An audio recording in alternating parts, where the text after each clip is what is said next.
Liver failure was once a terminal diagnosis, but with the success of liver transplantation, patients now have the possibility of a long-term, meaningful survival. The success, however, has created an imbalance in the supply and demand of liver allografts. Nearly 17,000 people in the U.S. are currently waiting for a liver transplant. It's estimated that greater than 13,000 patients are added to this list each year, while the number of liver transplants performed yearly is estimated at 8,000. Waitlist mortality rates are greater than 2,500 people per year. The supply demands versus graft availability is overwhelming. These numbers have become a pressing issue for the liver transplant community, and transplant teams are being pushed to expand the donor pool by using marginal or extended criteria donors and livers from donors after cardiac death.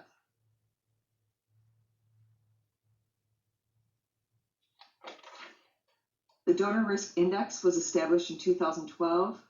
A group of researchers conducted a multivariate analysis and identified 6 donor characteristics most significant to the use of marginal livers as age, donors after cardiac death, split or partial status, donor race, height, and cause of brain death.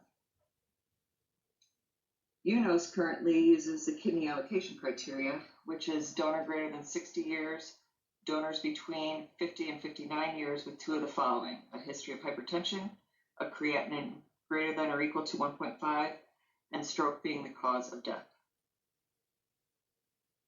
While the definition of extended criteria donors remains unclear, several causes of suboptimal recipient outcomes have been studied. And though it differs slightly from center to center or as a set criteria for inclusion or exclusion into clinical trials, from my research, these considerations are most frequently used when determining ECD criteria: donor age greater than 65 years, fundamental liver histopathology, increased cold or warm ischemic times, and biochemical changes. Elderly donors are more susceptible to ischemic endothelial injuries. Their ATP availability upon reperfusion is decreased. They're less tolerant to prolonged cold ischemic times, and artificial function and regenerative capacity is reduced. Any disease or injury to the liver is a predisposition to early allograft dysfunction, primary non-function, and decreased long-term graft survival. These are the main pathologies considered: macrosteatosis, especially when estimated at greater than 25%, steatohepatitis, which can be caused from excessive alcohol abuse, active or history of hepatitis B and C, portal inflammation, fibrosis, which can be caused by hep C or alcohol abuse and has been linked to suboptimal long-term outcomes, ischemia, and necrosis. Ischemic injury is frequently profound in donors after cardiac death, but ischemic injury can also be caused by donors requiring high doses of vasopressor, or in cases with prolonged or uncorrected hypoxemia or acidosis. Biological changes can occur related to donor injury: hypernatremia, rising bilirubin or liver function tests, and elevated ALT or AST, especially over 1,000 at the time of procurement, all qualify as extended criteria. UNOS recently reported of 8,144 livers procured, only 6,312 were transplanted. So how can we save nearly 2,000 livers per year from discard? By improving marginal graft function. Through the use of machine perfusion technologies, we have the potential to utilize viable grafts previously thought to be unfit for transplant and to sustain allograft resuscitation during the preservation period. Standard cold storage has been used since the inception of liver transplantation and continues to be the standard method for liver allograft preservation today. This is due to its simplicity, cost effectiveness, and excellent 1-year survival rate in low-risk donor grafts. However, this method is not well tolerated and can cause severe injury in marginal livers. When you combine marginal liver with cold ischemic time, It adds up to a higher risk for primary non-function and early allograft dysfunction. Ischemic reperfusion injury is cellular tissue damage caused when blood supply returns to tissues after a period of ischemia. It occurs during myocardial infarctions, stroke, bypass surgeries, and during organ procurement and transplantation. Calcium overload, depleted glycogen and ATP stores, anaerobic metabolism, excessive generation of free radicals, and the subsequent inflammatory response as a result of cytokine production are all responsible mechanisms of injury. Severe ischemic reperfusion injury is thought to result in primary non-function of the allograft. Machine perfusion is a costly alternative to static cold storage and has shown no significant benefit when used on low-risk donors. But when speaking in regards to extended criteria donors and donors after cardiac death, it's acknowledged as the most substantial contribution in liver transplantation over the past 2 decades. Several benefits have been proven in both animal and human trials. Continuous machine perfusion provides oxygen and nutrients at various temperatures and allows for preservation while optimizing organ function.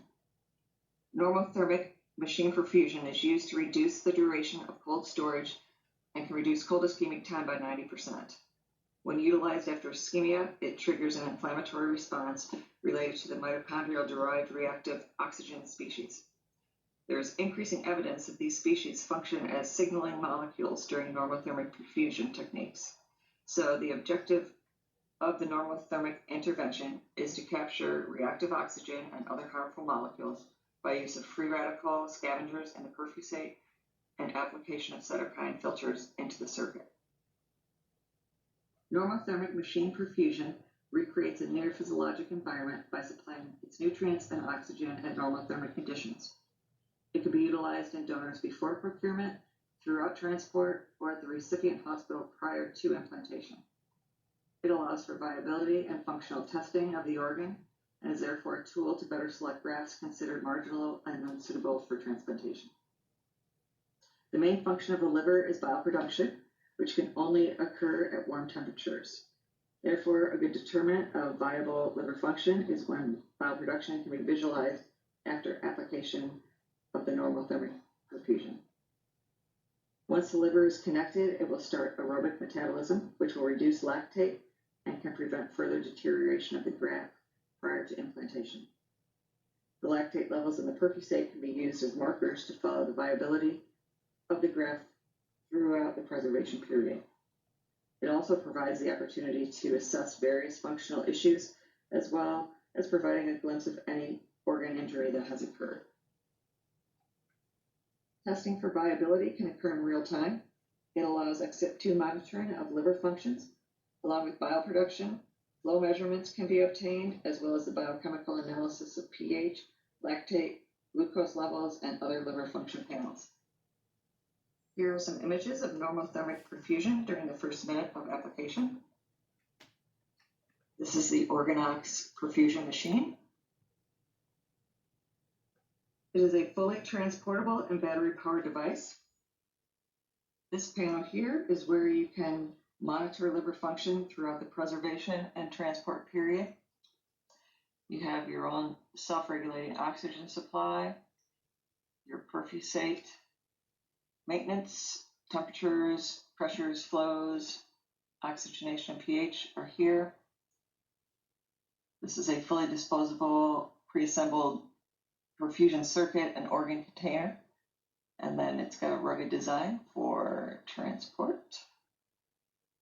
This is an image of the OrganOx ready for transport. Hypothermic machine perfusion provides a continuous supply of metabolic substrates and antioxidants to the liver during the perfusion period. The hypothermic conditions decrease aerobic respiration and energy demands.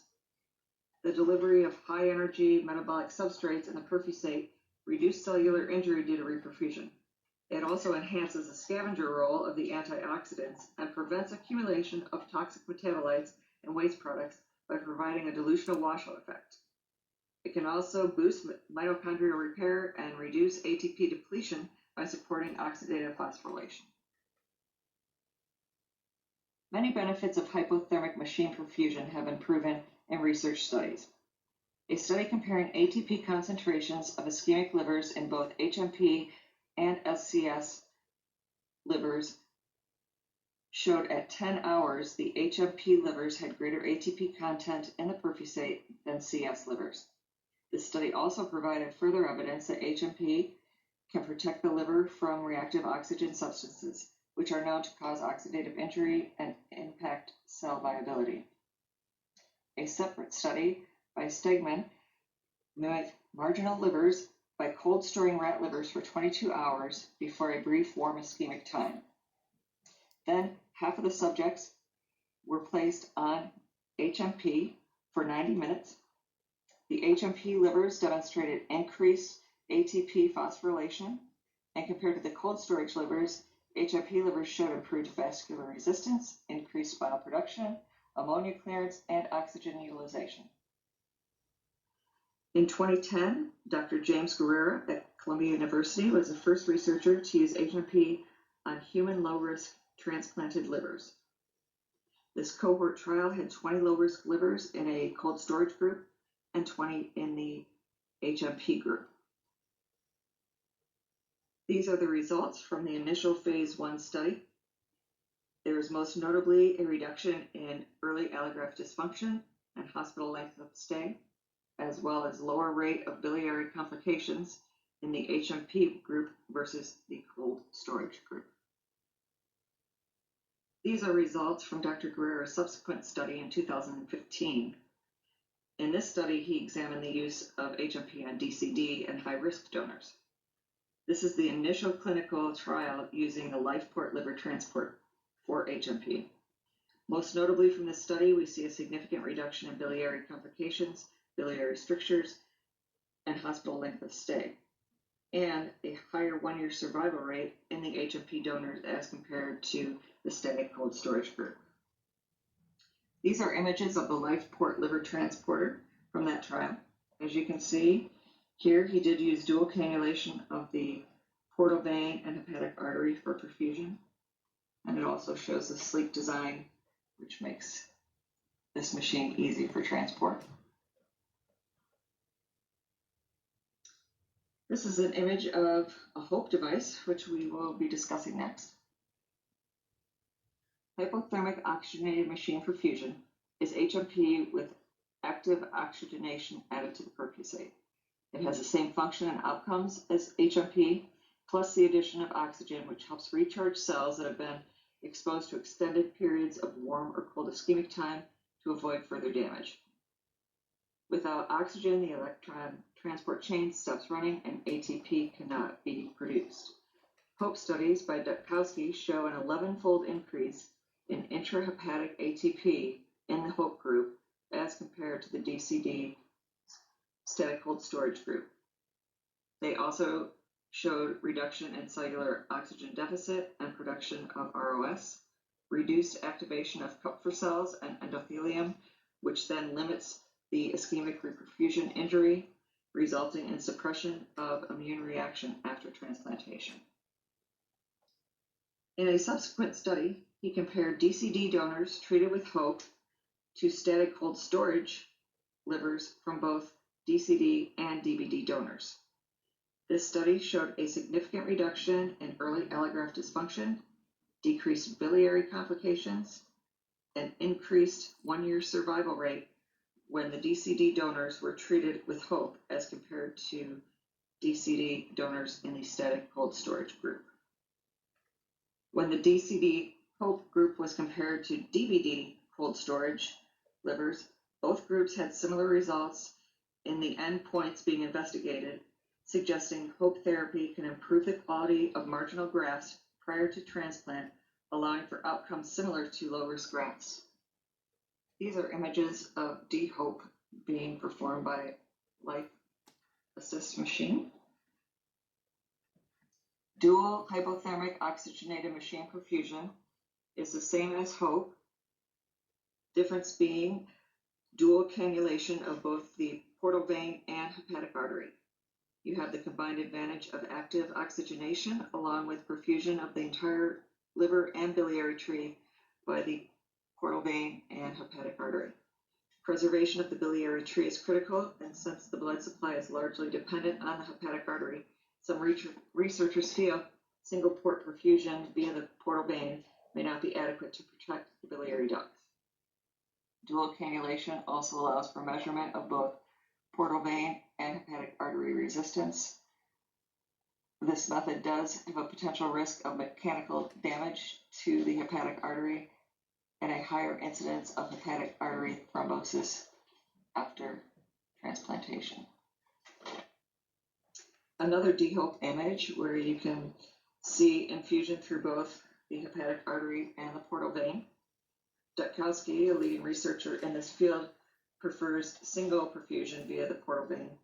According to his studies, this method provided sufficient blood supply to the entire organ without the need to manipulate the hepatic artery.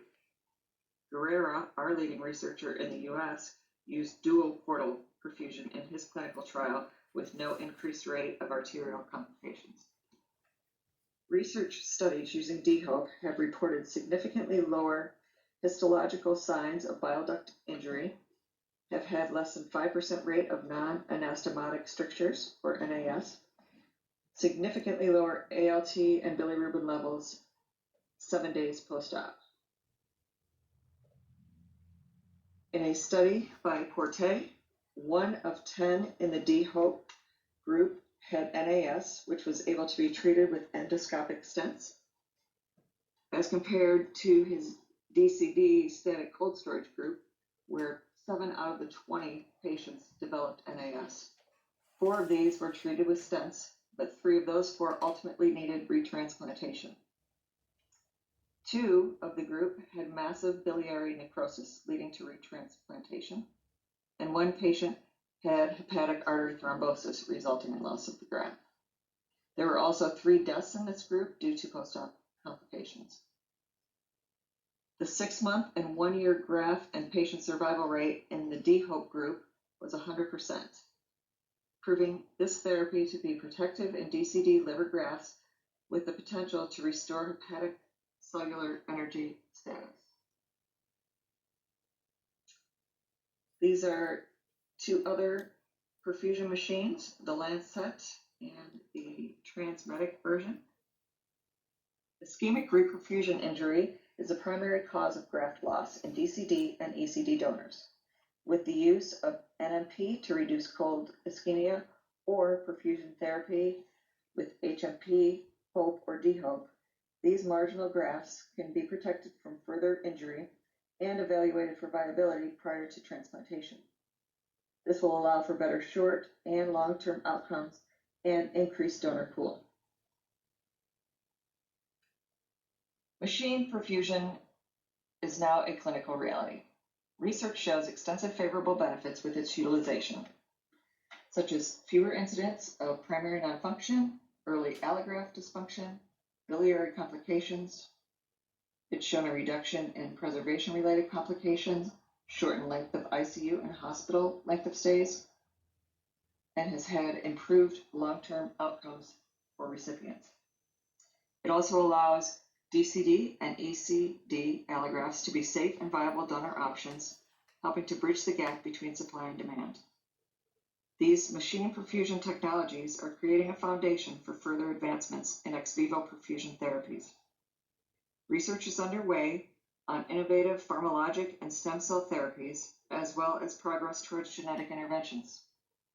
While this emerging technology shows great promise, further research is needed to develop standardized parameters and utilization criteria for cost effectiveness and to determine which method, machine, and perfusion fluids will provide the best restoration, protective, and usability benefits to its DCD and ECD livers, as well as long-term favorable outcomes to its recipients.